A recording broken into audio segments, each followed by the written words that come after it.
Hello and welcome to this episode of Pause with Nandini on NRI Affairs. Just before we start, I just want to say that today we're going to talk about trafficking, about possibly sexual violence, sexual abuse, and if this is triggering for any of you, please exercise caution and please take care of your mental health. With that, I'd like to introduce my guest today is Pallabi Ghosh. She has rescued over 10,000 people from traffickers. I think that calls for a book because I'm sure the stories that she has and the things that she has dealt with is something absolutely exceptional. She is an anti-trafficking activist, obviously. She's rescued hundreds of women, children, and even boys. She has rescued women from forced marriages, from child labor and prostitution with Impact and Dialogue Foundation, which is a foundation that she set up. She aims to create awareness about trafficking of all forms. She is also a Kalinga fellow. She's a change maker at World Pulse, a global exchange fellow at Vital Voices, and many things more that possibly don't make it to a bio. With that, thank you for joining us today, Pallabi, and I'm looking forward to speaking with you. Thank you, Nandini, for calling me. Absolutely. So obviously there's a lot that you do, and while there is some awareness about trafficking and the fact that it is a problem, as we were talking, what I'd like to begin with is in civil society, what are the things that we are not comfortable talking about? So I'd like to begin with talking about the things no one wants to talk about. I think people, when I talk about trafficking, like, of course, it is something that's really triggering. A lot of people do not even know what actually is trafficking. They always confuse it with traffic signal. That is something. And not just layman, there are doctors also. Whenever I go to hospitals, taking the victims post a rescue, it can be from a red light area, or it can be from a house, or from a factory. And the moment I say it's a red light area, the first thing that comes to their mind is it a traffic signal? And then it takes me so much of time to explain to them that, red light area, of course there is red light in traffic signal, but a red light area and a red light signal are two very different places. I don't blame them, because the challenge is that, we don't talk about all this on a regular basis. That's one thing.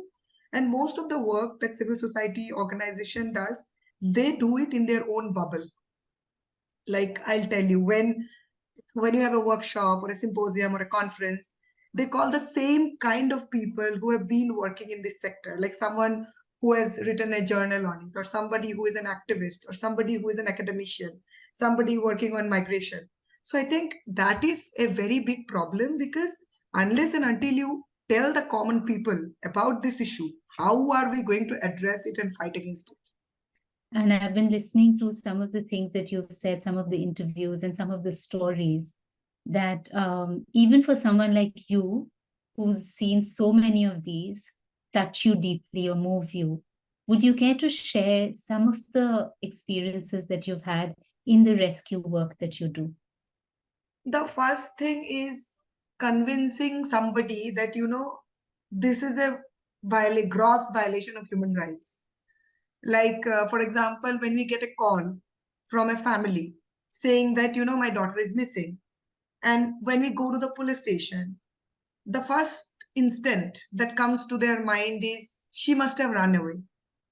Always the thought that a girl will always run away, that she must have run away with her lover, she was not of a good character. So there is this constant gatekeeping.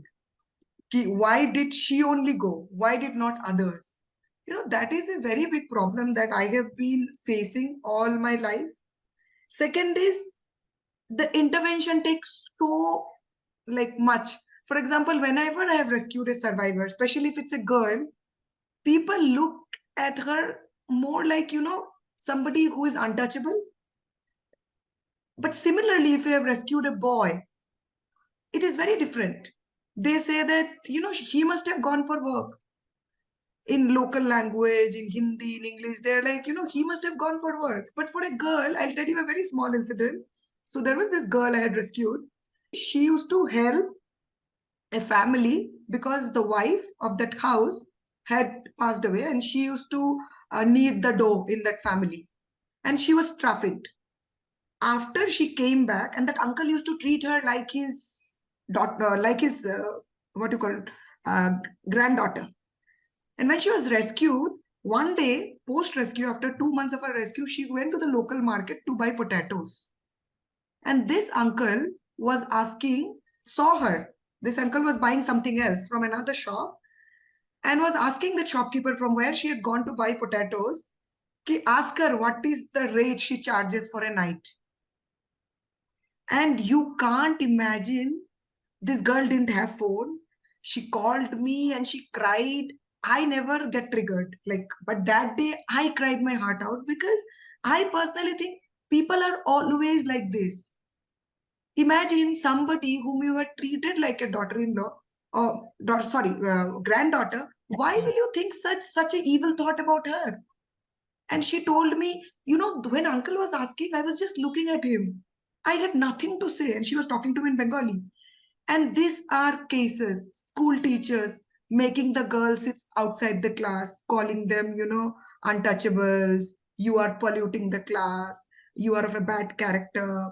Families trying to, immediately dispose them off by getting them married.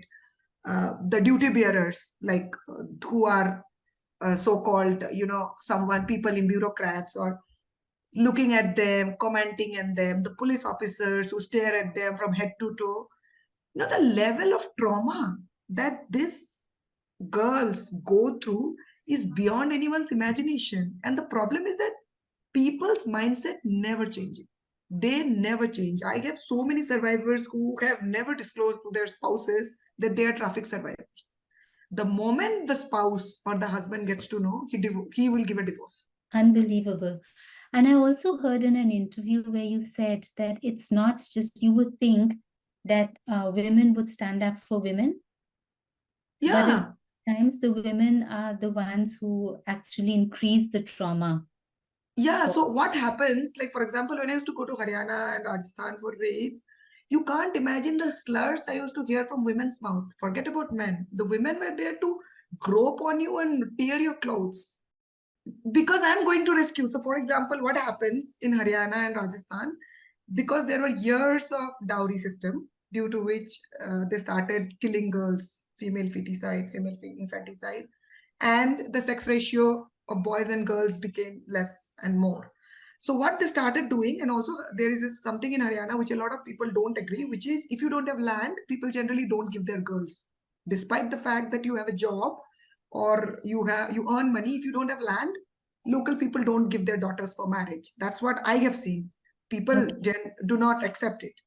Now, these men, there are villages and villages in Haryana where these men are in their middle age, early 40s, mid 40s, late 50s, early 50s. They are unmarried. So what they do is that they get girls from East India, Bengal, Orissa, Assam, all these places, Nepal, all these places, and get the girls married with this man. Now the girls are 14, 15. Are they paying the families to marry these No, girls? they are not paying the families. They are paying the middleman, the trafficker. So who is actually just enticing or tricking these girls? Yeah. In, So it okay. is like, so the thing is that in Bengal, because there is so much of poverty, girls are not exposed to anything. And these girls are mostly coming from minority families. So what happens that some of my survivors have never seen trains in their lives. So what happens the moment they go to a fair or a mela and they meet somebody who offers them a cold drink or maybe buys them a earring, they really see they are very naive. They just believe anybody and everybody. And this guy entices her. Earlier it was through wrong numbers. They used to do it through wrong numbers, and then there were some schemes that the government of Bengal used to give, and the girls were on their way to getting the schemes when random guys used to approach them with a flower or with a greeting card or if you listen to it, you will feel it's a movie, but this is real. It actually happens when they go out of the village to go to the bank or something, because in Bengal, the villages are still not developed. These guys will come with a big chart paper or something, say that I'm in love with you, fall on their knees, create a drama, and they do it for 2-3 days, and the girls fall in love with them. And then this guy is like, okay, let's do one thing, let's meet, we will go out. And then these girls are like, okay, we'll meet. First day they meet, she might have had cold drink. Second day he will make her have a burger. Third day some earring. So he's constantly giving her hope of a very interesting and new beautiful life. Grooming. It's basically grooming. Absolutely. So grooming, and then he will be telling him, "Chalo Howrah, let's go to Howrah. Howrah is Kolkata." And then from there we will have some fun. We will go around. And for everybody staying in remote Bengal, Howrah seems like London, like very beautiful trains and all. So what this guy does, then this guy will call this girl to a place like maybe Nico Park. What my survivors have told me. Some survivors saying Nico Park, somebody says Science City, somebody says London, different places. Story same, where there'll be somebody else to meet her. And when the girl questions him that, where is he? Oh, he is outside. He was busy. He told me to take him. And then this guy will give her something like, a tea. Yeah, it's like a tea or a coffee or a cold drink. Now, something is mixed in this drink. And whatever is mixed in this drink will make her unconscious, but subconscious. So it's like she's able to see him. He is able to see her, but she can't talk. Like that much of connection is not there. And then this guy will make her sit in the train, and he will bring her to the village in Haryana. First, they will come to Delhi. From Delhi, they will take a small train. And the surprising thing is that throughout this entire journey, nobody suspects him.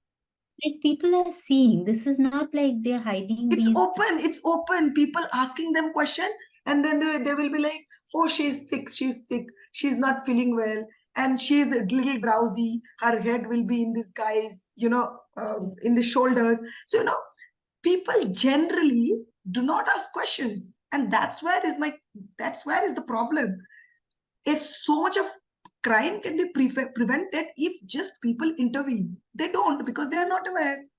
One thing is like Indians by and large, like, we are a curious people.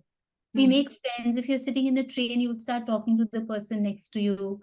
But how Yes, these yes. things are just like people don't want to get involved in someone else's, even if they think something is wrong, they don't want to get involved. They don't want to get involved, but whatever. So now they are brought to this village, kept in the house, where the family is like, okay, chalo, take 50,000, you go. So now for them, I am somebody who is a villain, because I am going and intervening and rescuing the girl. According to them, they are like, we have bought our bahu, our daughter-in-law. Now, why are you? How is this girl going to stay there without? That is the tragedy, no? So how it started. So when I got to know about, when I was 12, so that's how the entire story started. When I was 12, I was in South 24 Parganas. I saw a missing girl case, and the father, that's where it started. The entire circle ended when I was in Delhi studying. And one of my, during a college fest, a girl listened to me. I was talking in Bengali, and she asked me, what language are you speaking? And I said, I'm speaking in Bengali. And she's like, this is a language being spoken by a chunk of women in my village in Haryana. And that triggered me. That time I did not know what was trafficking. It triggered me so much. I was 19. I remember I asked her, how is it possible that in North India or South India, where caste is so prevalent, that somebody from East India is bought? If it is one or two girls, I can understand. So many of them in your village staying and still nobody raising a voice. She's like, I don't know. I requested her to take me. She didn't. But after a lot of, scouting, finally I went to some village where I see group of women wearing this sikka wala, this coin Mangal Sutra that they wear, with this much of head covered, and their head were bowed and they were covered. And when I went to the village, I was talking to them in Haryanvi language, because I was quite fluent with Haryanvi language. And this girl was like, this is a different girl. You told me to bring you in this village, and now you're talking in Haryanvi. You talk to me in Bengali. And then I started talking to that girl in Bengali. And this girl, the moment she heard me speaking in Bengali, I was like, where are you from in Bengali? She started howling. And I was stunned, started looking at her, and I asked her, uh, why are you crying? And then she was like, are you from Paschim Bengal? Are you from Bengal? And I'm like, no, I'm from Assam, but I'm a Bengali. And then she started crying and she shared that she had 2 children. She was 18 that time.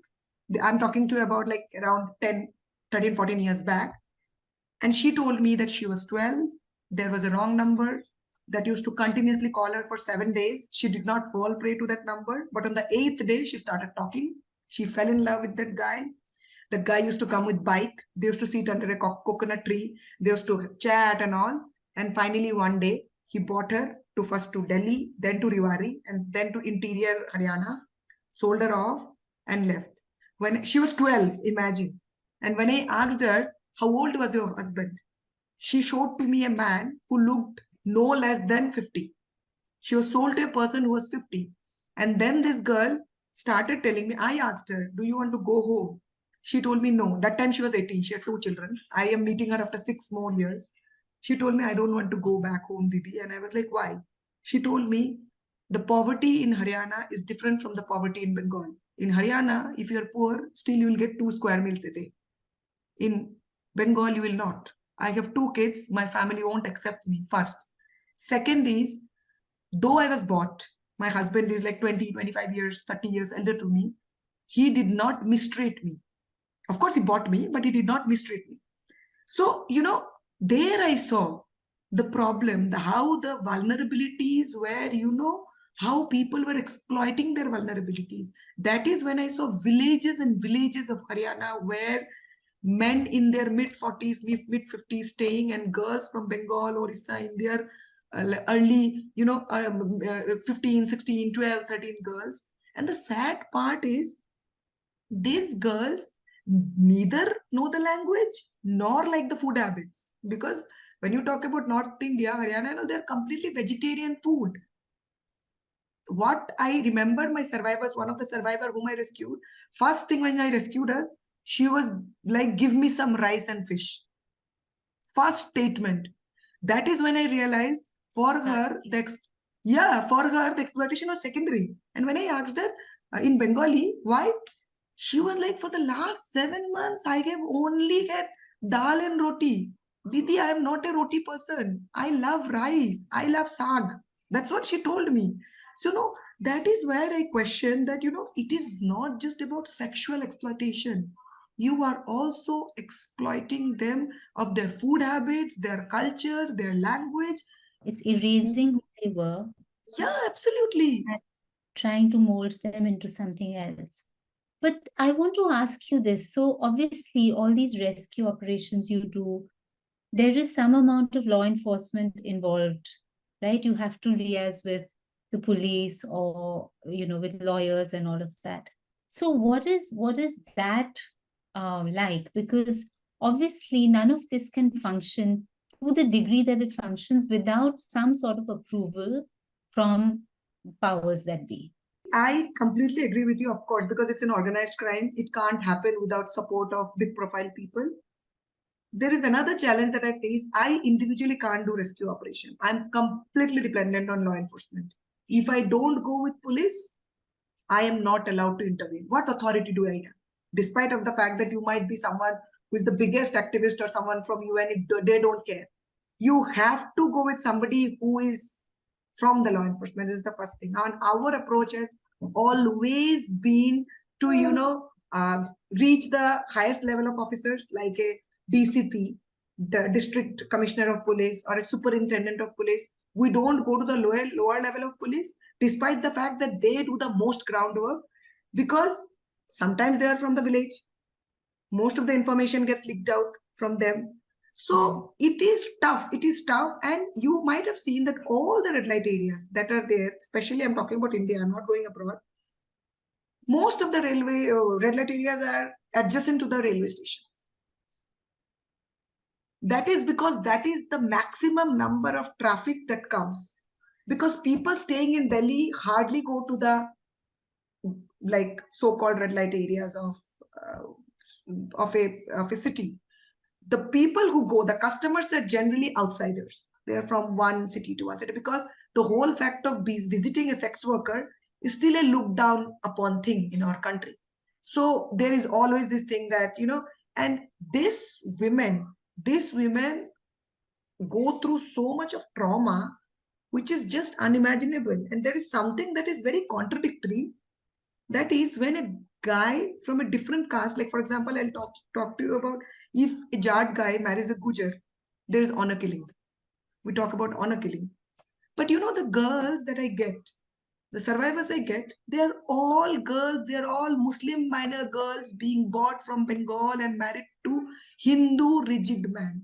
So my question is, it's completely a contradiction, right?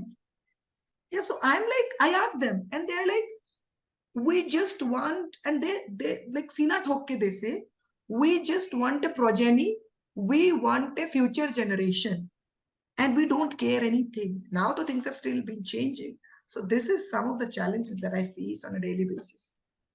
Tell me, when you go into the red light areas, and I've heard extensive interviews of you where you detail out how the whole infrastructure works, right? So there are various stages in which obviously you can intervene, and the quicker you intervene, I suppose, the better when the girls have just come in. How do you even manage to do a rescue there, or do the girls even want to leave after a certain point? Are there a lot of, obviously there are barriers for you to be rescuing them. We'll get to rehabilitation and all of that later. But the first step is that when you're going into, say, a red light district and you're trying to do a rescue, what are the conditions you're kind of facing, and how are you able to be effective? See, the first problem is that the information gets leaked out. That is the first problem. It is so difficult because what happens is that if you think of going to somebody's house for a child labor rescue, hardly information gets leaked out unless and until that person is someone very high profile or big person. From red light areas, there were time when victims' families, if they accompanied me, especially if they were wearing that red and white bangle, they used to think that, okay, now some Bengal ka case hai. So immediately all Bengal girls are transferred from the red light area. That used to happen. And the first problem that I face whenever I go to a police station is that I would never say that police don't support me. They were like, yeah, you sit, we will arrange a team.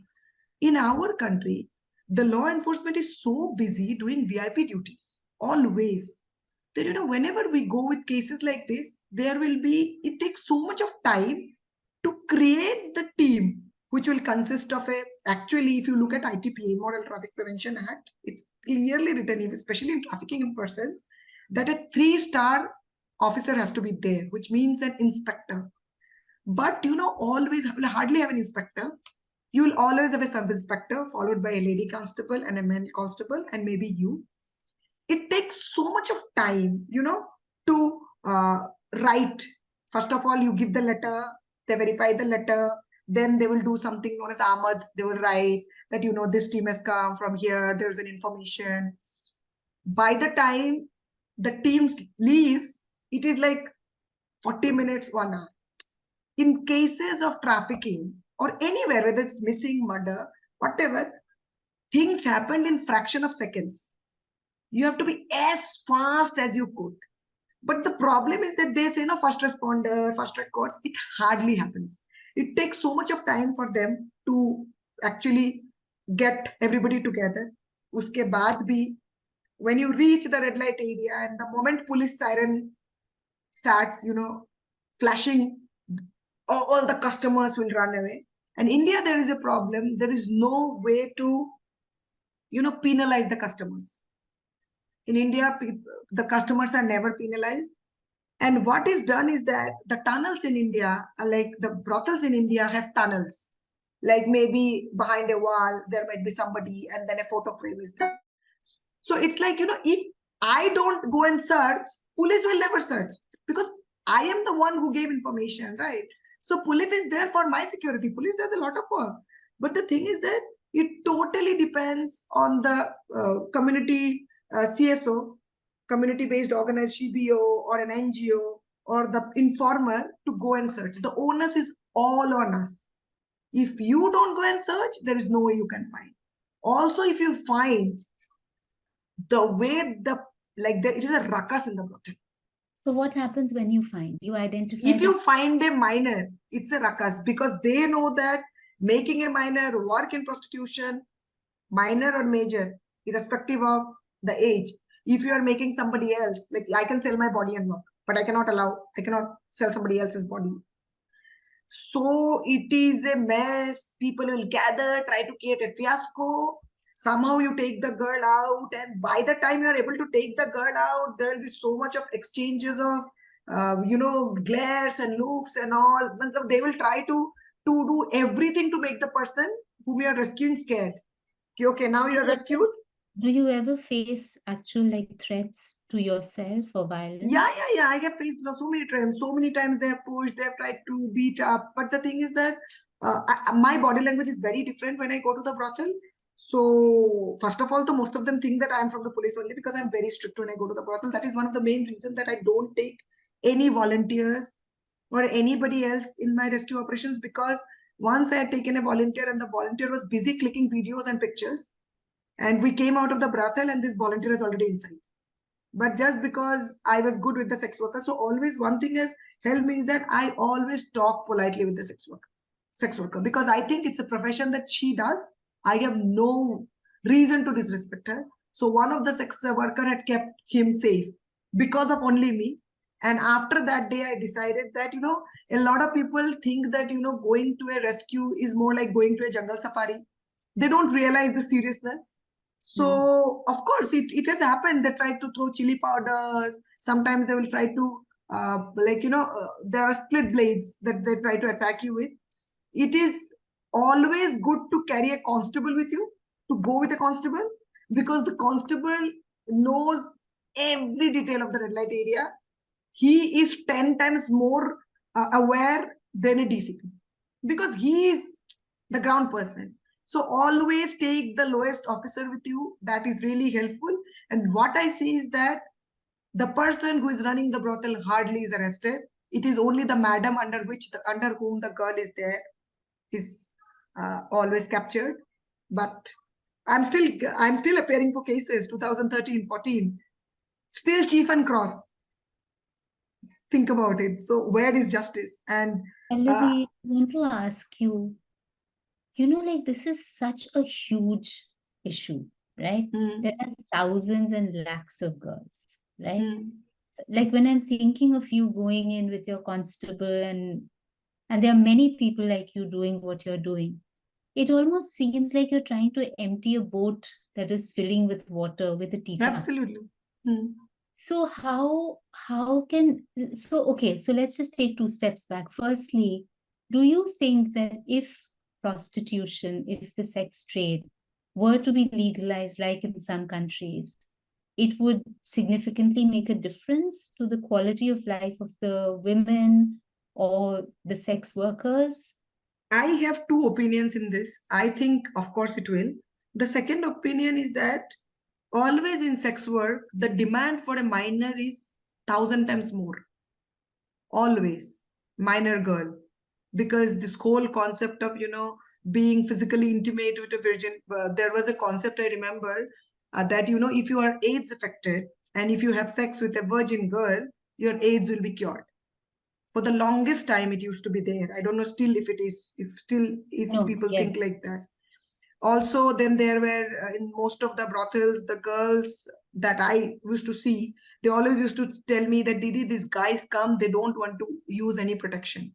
They just want to have sex, which makes us get all this STI and STDs. What I've seen, if they make sex work legalized, in one way, of course, the sex workers will have a lot of rehabilitation, their rights will be. But in another way, what will happen? There will be no way we can rescue minors. Because what happens is that the moment a minor comes to a brothel, they make an Aadhaar card and try to show her as an 18 plus. But of course, they are minors. Whoever goes to a brothel on a regular basis to have sex with these girls always prefer minors. So the demand of minor girls is more. Now the problem is that, like now, because it's illegal, we can anytime go and do a raid. The moment it becomes legalized, we cannot intervene. Like for example, without an arrest warrant, you can't come to my house, right? So that will be the situation. So, I am in a constant dilemma with this. In one way, I want it to be legalized because I want the sex workers to be to get the rights, to get the medical, to get all the benefits that we all get as citizens of a country. But in another way, I've seen my girls telling me personally that if this sex work is legalized, the minors will never see that light of the day because sex work में minors का ही demand है. In this whole ecosystem, obviously the women who are not minors are permitting the minors to be among them. It's not that they are turning them in or they are revealing the fact that they're minors being trafficked and brought there. They're all complicit in that because it's their livelihood and it's their world, right? So it's almost like there is really no one who can actually speak up for the minors. Yeah, true. Neither the adults there, neither the police who know exactly what is going on, of course not civil society because it's something we don't want to talk about. So in that situation, what actually can be done? Because what you're doing and what many people like you are doing is like a band-aid solution in some way. And also the rehabilitation and the education work that you're doing, which we'll talk about, is trying to address the problem at a grassroots level, where you're going into the villages and you're doing all of that work. But once a minor has been trafficked and has been brought into a brothel, it seems to be that she is just sucked into this whole universe. And once in a while, someone like you will be able to rescue some girls. But many, many, many of these children are going to just fall into that lifestyle, into that world. Yeah, and then they will traffic girls. So it's like ragging. I had a conversation with 100 sex workers telling them that this is a crime, right? Then why are you getting girls? The stories they told me were heart-wrenching. They were also minors, they also fall in love, somebody bought them, sold them off, but they did not get someone like me or somebody else. So it's like they're like, when they saw violence, they're also inflicting violence. And then it is always easy to rescue a person who has been kept in a brothel for 6-7 months or a year. After that, if you're rescuing somebody after 5 years, 6 years, by chance, 1 out of 100 cases, it is impossible because they are addicted to drugs, they are addicted to alcohol, the earnings, like for example, they start earning like 250 a day or 250 per customer or 500 per customer, which might be, if there are 5 customers, it's like around 2,500. Are we actually, when I told that, we want to rehabilitate them, they were like, we are getting 75,000 a month. Will you give us that money? First. Second, if any of you come to know that we were a sex worker earlier, will you make us let work at your place? You are scared that your husband is there, your brother is there, your brother-in-law is there, your father is there. You are not scared of their character, but you are scared of our character. They ask me these blunt questions and I have no answer. Because, in our country or anywhere in the world, someone who holds the pen always gets more salary compared to a daily wage person. So what to do about them? That's the primary thing. Secondary thing is poverty. So much of poverty. What to do? I get rescued so many of them, send them to their villages. What do? They do nothing. They absolutely are not doing any work in their villages. Right now, I'm coming from Bengal. When I told this in one of my conversations, so many Bengali people started attacking me. I tell them, please go and visit. You will not believe my survivors telling me 3 days they are putting glass in saris. For 3 days, 10 hours of work, they're getting 85 rupees for 3 days. When I started getting angry at her, telling, why do you work? She's like, at least I get 85. My neighbor is getting 10 rupees per day. And these people are staying 4 hours, 5 hours away from Kolkata. There is nothing. So the problem is that right now I feel more than education, it's skill. Education will also not help them. It is skill. Vocational. Yeah. Pallavi, I was recently in Bangalore, right?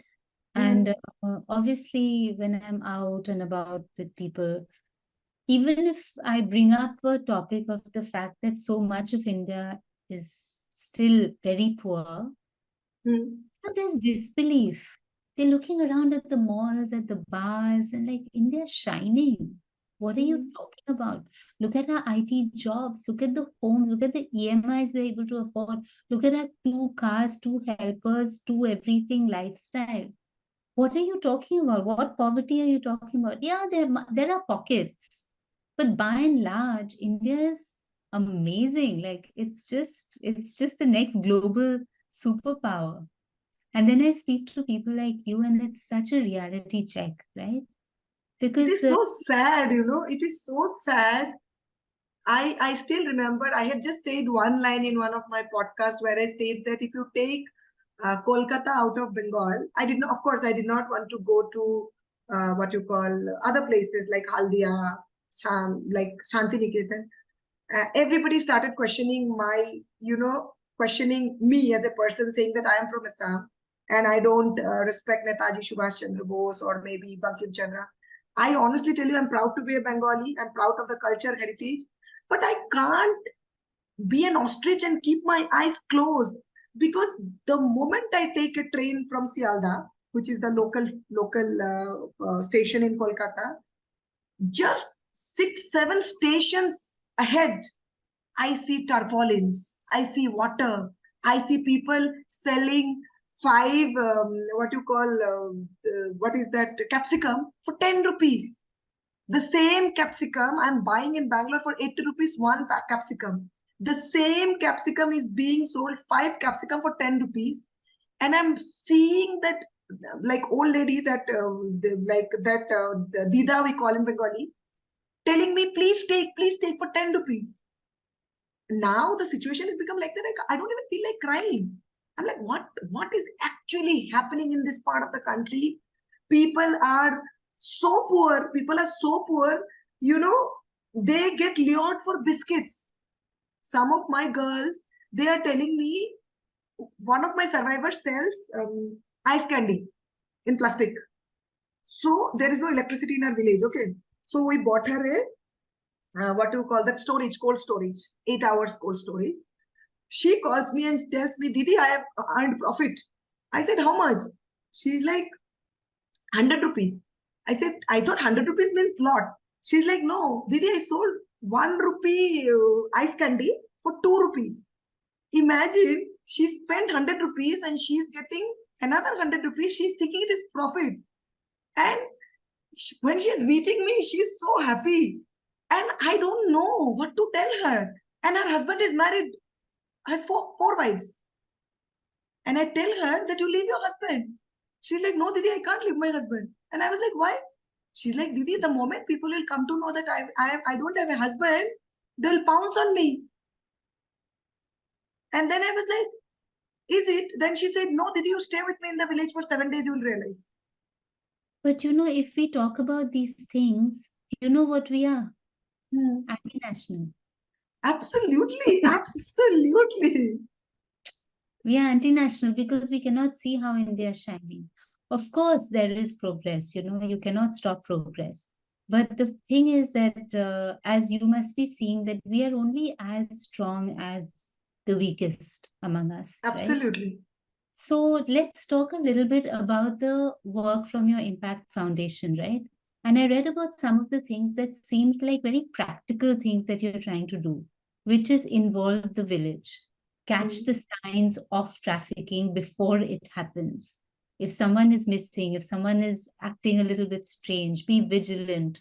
Tell me about what. So you were doing all of this. You were rescuing these girls. And then you were feeling like it's not going anywhere. There is very little conviction of anyone who's actually guilty. Things are just going back to normal. So what was your thought in starting the foundation, and what do you hope to achieve through it? My primary objective was like, I never wanted to be or start an organization, because right now I don't have any staff. So I am like working 18 hours a day. It's too much. And the kind of trauma, everyday survivors calling you, telling you some problem. The reason I started the organization was I saw that there were a lot of organ trafficking happening during COVID. And then I was like, no, I can't work alone anymore. Even if I am running an organization solo, the backup of an organization will definitely help me. So that's when I started the organization. What I saw, if I could at least make one, my approach was never charity-based, welfare-based. I never liked it. I always had a rights-based approach. My thing was, I don't want to give food to her for a day, for a month, and make her crippled. My objective was like, why not I make her skilled so that she can earn her own livelihood? Yes. So initially, I started doing prevention, all this training, talking in schools and colleges for a long, long time. Then I went ahead. So I decided what I should do. Then I realized that more than education, which is of course important, I have three categories of girls. Girls, those who don't want to do anything, want to be in their villages. I try to teach them stitching. I've tried to do them kitchen garden and all of that, but it doesn't work because in certain parts of Bengal, there's a lot of floods. So the land, it's marshland, it's very difficult. I am trying, now I've made categories. Like in Assam, I'm running it for the last 5 years under me, where we have stitching for a year. We teach them stitching for a year. We teach them stitching, knitting, weaving, everything. And once they pass out, we give them a machine and some money so that they can start something for themselves. Do you have funding from the government for what you do? No. Because the first thing is that the organization was started just now. I have some individual sponsors who help me because I have got an ATG now, tax exemption I have. So if somebody donates to me or my organization, they can claim tax benefits. So I have 40 girls now, 20 girls in Assam, 20 girls in Bengal. Bengal is a little bit tricky because in Assam, the girls stay in a convent.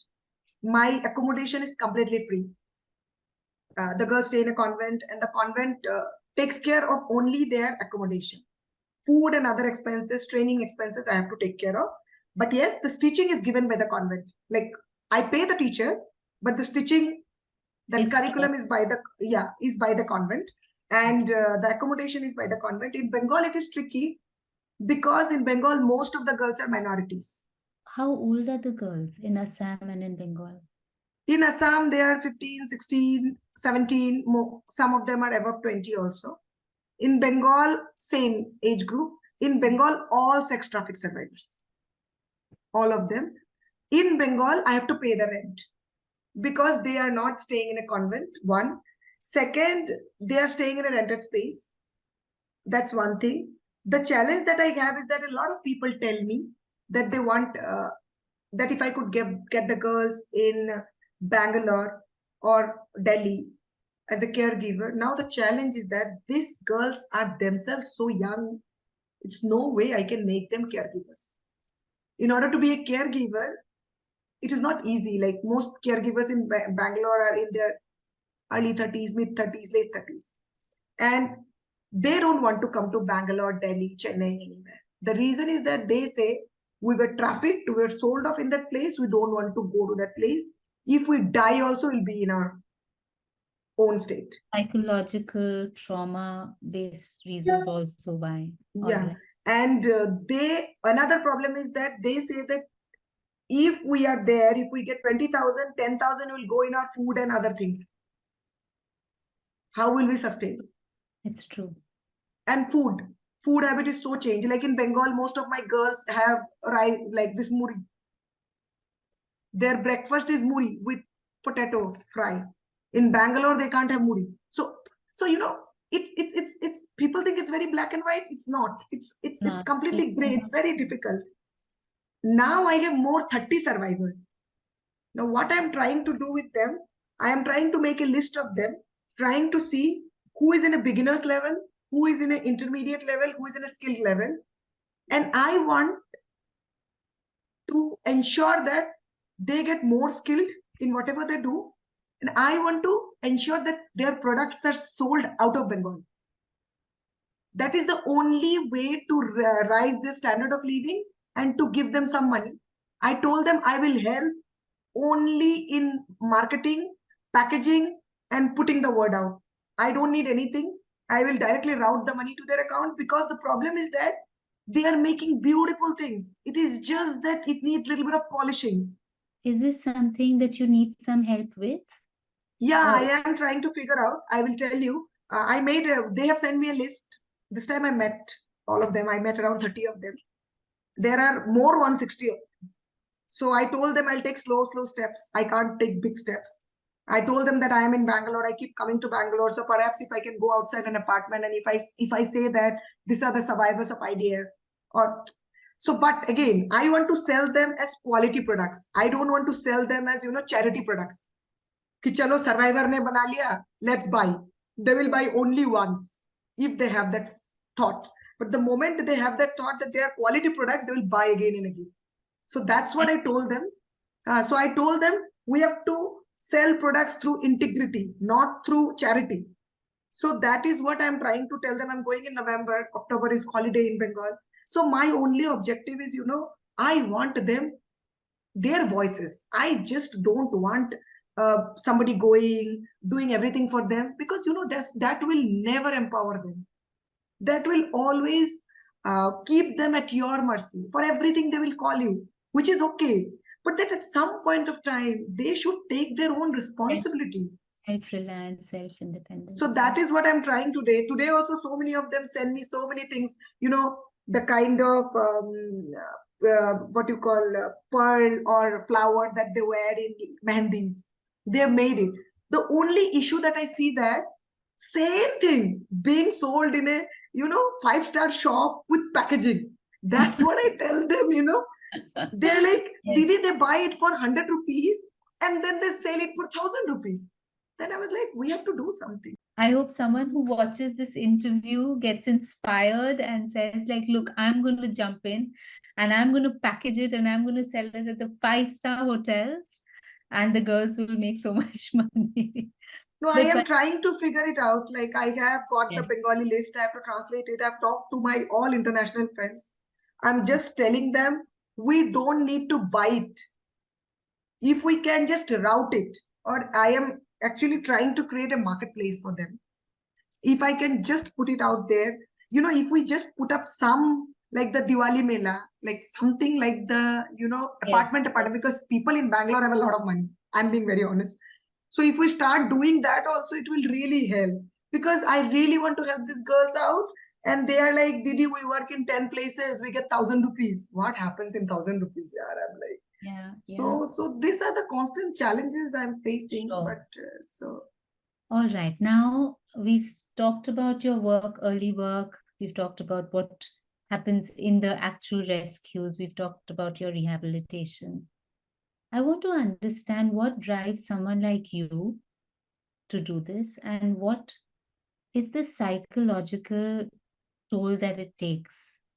We watch a movie about something like this, and for someone like, it'll stay in my head for days, and that's all that I can think of. And these are real people and real lives. How do you cope? How do you cope with this? I'm always in depression, Nandini. I'm like, my family life is gone for a toss, I'll tell you. I won't say that I'm lucky wife. The way my husband is, I think all husbands should be like that. Because my husband keeps telling me, if men go for 2 months tour, if men goes for 2 months tour, nobody appreciates the wife. But if women goes for a tour, everybody says that the wife is so lucky. The thing is that it really takes a toll on me, because whenever I come to Bangalore, I keep having pangs of depression. Because one is, I see the what you call huge difference in the life that is there in Bangalore and the life that is there in the place where I work. One, like here, people are spending 10,000 on a lunch or a brunch or whatever. People are ready to buy very expensive handbags. I don't blame them. It is. And there, my girls are not getting 100 rupees a day. One is that. Second is that I feel I am not able to forget about convincing people. I'm not even telling people to donate. Just having conversations is so difficult. Like, you are talking and people just don't pay heed to it. I talk not to get funding from them. I talk to make them aware about the reality in our country that is there. And then I can't enjoy anything. Like Durga Puja is coming. I have not bought anything for Durga Puja. Today, I am so obsessed. Now it's like it is really taking a toll on my mental health because I've been doing it for the last 11, 12 years. And I can't get sleep because the moment I sleep, I think of the trauma. Like a day before yesterday, one of my survivors called me and told me her own Tauji ka beta had sold her own Tauji ka beta. So all my survivors, Masi sold off, Mama sold off, Family. all extended family members. And of course, because somebody staying in Delhi or Bombay, how will they know that this person is vulnerable? And then she's telling me, this guy is trying, she's married for 5 years now. She has 2 children. She has not told her husband that she's trafficked. She's telling me, Didi, if my husband gets to know, he will divorce me. And I'm like, how long will you live with this fear? I'm telling her. She's like, I don't know. And this Taujika Beta is out on bail. And now he's hunting and trying to find out where she has got married. He's calling everybody, asking her, where did she get married? Where did she get married? Now the problem is that, and now the problem is that she's in trauma. She will message me. I get into trauma because I have seen my other survivors now being divorced. Recently, last month, I'm in the chief and cross of a case. My survivors, she died by suicide. When she was rescued, we told her father that please don't get your daughter married. She needs to heal. She needs to empower herself. She needs to earn money. What problem the parents of trafficked survivors have is, rescue ho gaya, let's get them married. These parents consider them like baggage, like a coolie, no? They are like, isko shadi kara do. And I am like, after marriage, in 2 years, she will land up in your house with 2 children. Are you not scared of that? They're like, no, he will not leave. But maximum survivors of mine, their husbands are either a ganja addict or a drug addict or an alcoholic. So for all the family, the seal of a marriage is very important. Let the guy leave her. And they end up coming to the family. I will share a picture with you. I can't show here, of a survivor they rescued when she was 13. Her father married her off when she was 14. Now she's 17. She has 2 kids. I went to visit her in June. This time I couldn't because they stay in very, very far villages. We have to go by boat and then cross rivers and all. She's telling me, Didi, I have 2 children. She was putting kajal to her youngest child, which is 6 months. The eldest child was there. I went there. He was trying to play with me. I was like, I can't put you in any work. What work am I going to make you do? Because you have to take care of your child. She's telling me her husband does ganja. We bought her 6 goats. Now she's selling 1 goat after every 3 months. She's getting 2,500 rupees. What is 2,500 rupees? How will she sustain? That's the first thing. Second thing, her own Masi had trafficked her, aunt. And when I was talking to her, her third aunt had come and was listening to what I was talking. And most of these girls do not register cases thinking that I to came back. Now, if I register case against my aunt, my brother-in-law, their families will get spoiled. But what about that person who trafficked you, is roaming scot-free, now will traffic 10 more children? Because trafficking is easy money. If you traffic 1 person, they will get 50,000. If you traffic 10 persons from a village, you are getting 5 lakh. Trafficking is the easiest source of income in remote interior villages of India because traffickers are never convicted. People do not go for deposition. A witness takes time. Judiciary, see, 12 case, I'm still going for deposition. So the problem is that, it is a systemic problem. You cannot change it. So now that is the reason I've decided that there is no point me just rescuing. One thing I can do is that prevention at mass level, not just talking to police officers, social welfare departments, no. Talking to every random person I meet. Because the social welfare department, police will work with only in their own bubble. Let me try and talk. That is the reason I come for all the talks. Let people get alert. That's the first thing. Second is, once you rescue a child, you have to make sure that you give her some source of income because that is the primary reason of trafficking. And once I give them a source of income, my mental health is good because I am like, chalo, she's getting 2 square meals a day. That means she's not vulnerable. Otherwise, it was affecting me mental health. I was having sleepless nights. I couldn't sleep. That is one of the reasons also I stopped talking to media about cases. What happens? You will not see any rescue that I have done under IDF in media, case-wise. Because I had decided when I was working with all the organizations working on trafficking, that I will never report about individual rescues to any news channel.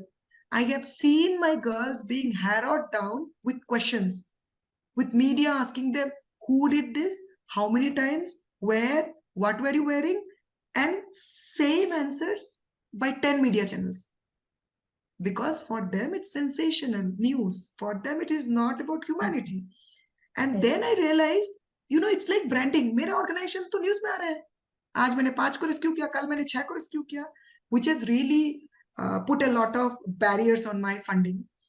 But this is one thing that I have consciously decided not to do. Second is I never get my survivors on camera, because most people get their survivors on camera to talk. Some people even cover their mouth and make the survivor speak. But it makes the survivor more vulnerable, because people who know them know. And there is something known as consent. I believe in the concept of consent. If you don't take consent from them, if you force them, see, you rescued them because you are trying to change their life. But now after rescuing them, if you are exploiting them, then what is the difference between you and a trafficker? So that has also affected my funding a lot, because people are like, survivors को नहीं दिखाएंगे तो क्या proof है survivors है? तो I'm like, चलो गांव में proof है ना survivor है, चलो. I respect ethics so much, because even in the most well-meaning spaces, I see there's always that desire to sensationalize, that desire to think, okay, what can I use to get more funding? Even in the smallest ways, it is like, let's make a spectacle of the people that you're kind of going for funding for. Let's sort of chase them and make a spectacle of them and get funding. And that's just something that I don't do either. As you know, I never like pictures. I never like to put anything of people if I'm fundraising. So they are like, they are always like, videos kahan hai, Pallavi. Some of the videos have been viral because NDTV had taken it, BBC had taken it. Some of the videos, they are like, videos kahan hai, itne hazar rescue kiye. I'm like, do one thing, please come with me to a rescue operation and see whether you want to do a video.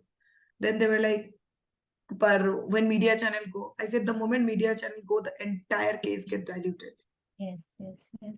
It's so difficult, because now also see victim compensation. Okay, my survivors are getting 6 lakh victim compensation, 90,000 and hand, 5 lakh 10,000 as FD. What they will do with FD, tell me, which they will get after 10 years.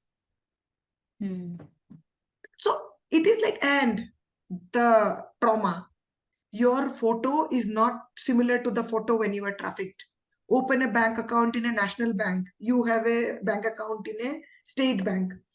Okay, when you were giving the document, that document, this letter is not legible. This is, bring another letter. Take the local panchayat. You can't imagine the so-called documentation. It takes years and years. And now I'm like, I'm literally come to that phase after a decade. Like, bhar mein jane do sabko. I'm like, tell them, you think that you are rescued, you lodged an FIR, you have to fight for justice, but you have to make a livelihood of yourself. And that how we will do, we will figure out something, you will earn something. Because this thing of majburi, yes. I am at your mercy. I'm at your mercy. It doesn't work. Dynamic. Yeah, it doesn't work. And with women though, my God, with girls and women, we talk of a gender equal world. Absolute nonsense. The way they're stared upon, the kind of questions they are asked, the kind of questions I am asked in court, just postponing the dates so that or thoda date mil jaye. The things as irrelevant as what was the color of the brothel, of the shop, from where you were entering the brothel. I am being asked that. How is that relevant to the case?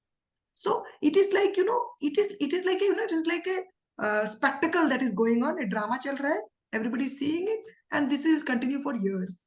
Because I personally feel, until and unless you come up with a holistic approach of giving them skill-based livelihood, people will be re-trafficked. Itna stigma, itna taboo community में, the kind of slurs, the kind of words that are used on them, like anybody will try to do suicide, die by suicide. Nobody can live by this. Morning, evening, the kind of comments. So I think when you're talking about counseling girls, please counsel the community. उनका brain wash करो. Girls की brain wash करने की जरूरत नहीं है, because she was not responsible for being trafficked. It can be you, it can be me. But that's the problem, na? Society looks at them kind of a fallen women kind of a thing, and that really affects my mental health. I am having a lot of mental health issues, to be very honest. I just don't show it. I show it that I'm very very fine and normal, but I can't enjoy life. I can't enjoy life. I go to a restaurant, I can't order food. My mind is always on the right side where there is this number digit. My spouse is like, I am paying, I can't.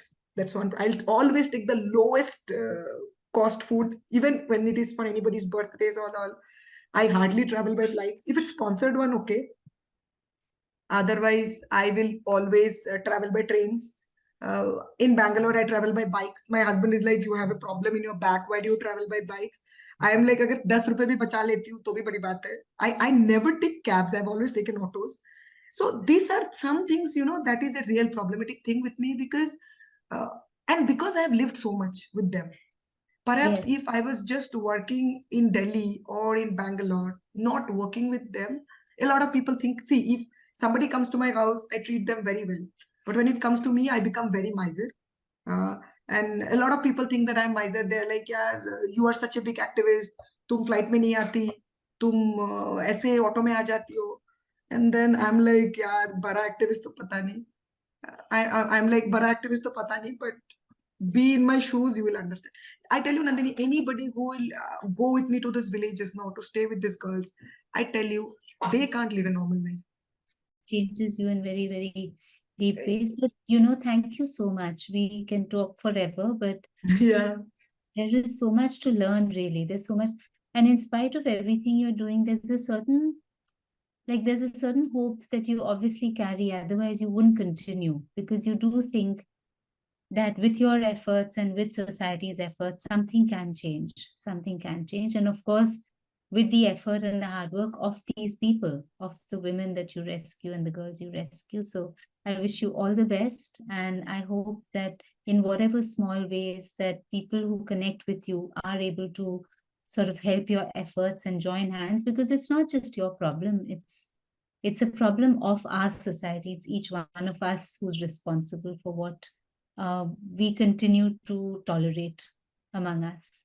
Yeah, And absolutely. And thank you so much for calling me. absolutely, absolutely.